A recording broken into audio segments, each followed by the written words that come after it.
سیوم، پیش از زنگیری میخواهم عروس شونده را ببینم، پدرش رخصت نمیدهد، چی باید کرد؟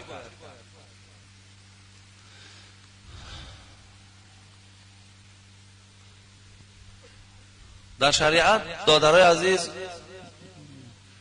قانون همین است که ما پیش از زن گرفتن حق دیدن زنها را داریم.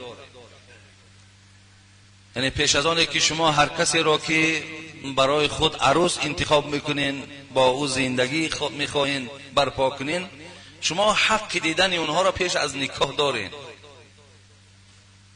چگونه که حضرت مغیره ابن شعبه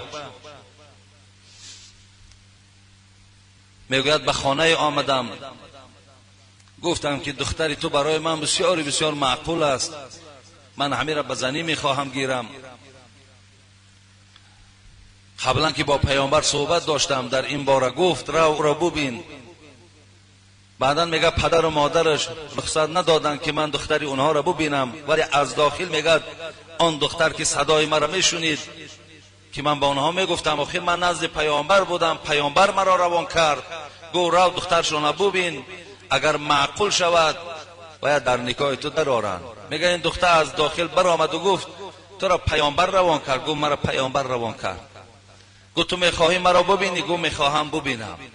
میگه در داخل یک چادر پیچانده بود، میگه چادرش بیراه کردن و آن چیزی را که ما برای دیدن روی، دست، پای دیدن که مثال اجازت است، در ما حالت مثال پیش از نکاح هم ما میتونیم چهره های زن نگاه کنیم، میتونیم به دست ایشان نگاه کنیم، میتونیم به پای ایشان نظر کنیم، وقتی ما اگر اراده گرفتن او را داشته باشیم. حضرت جابر میگوید وقتی که من اراده زنگیری کرده بودم و یک دختری را بسیار بسیار میخواستم که باید در نکاح خود درآرم، دائم نگاهم همین بود که پس یک درخت بود، میرفتم پس همون درخت پنهان میشدم، او از خانه که میبرآمد میرفت میآمد، من دائم نگاهش میکردم.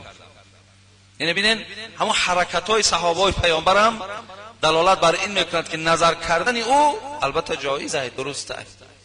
فقط یک کار کنین دادر عزیز، همچنان زنهای مدینه هم که صحابه پیامبر میگه وقتی که ما میخواستیم کسی را بزنی گیریم، پیامبر میگفت آیا تو و یا دیدی؟ میگفتیم نه. میگو رو ببینین، زیرا در چشمهای زنهای مدینه عیب وجود دارد. بعضیا میگفتن که خال وجود دارد، کنیا ببینه که معقولتان میشوند یا نمیشوند.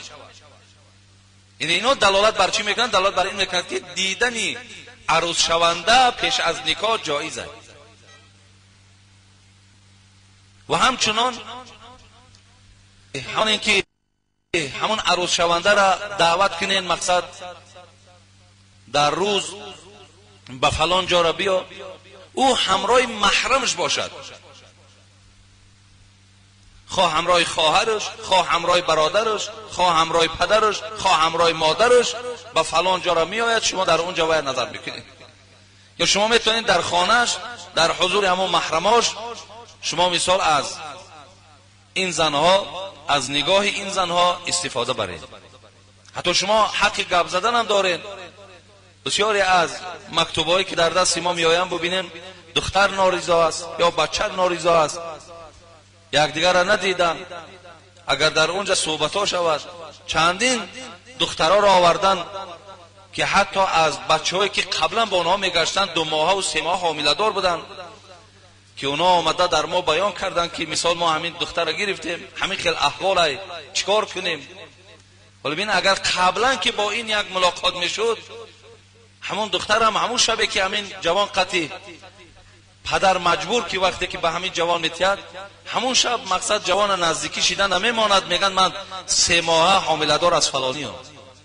اگر همین ملاقات میشد قبلا، همین دختر به همین میگفت، ولی ندادن، همین امکانیت ندادن که اینا روبرو شوند، یک چند دقیقه با یکدیگر صحبت کنن، از یکدیگر بیان کنن.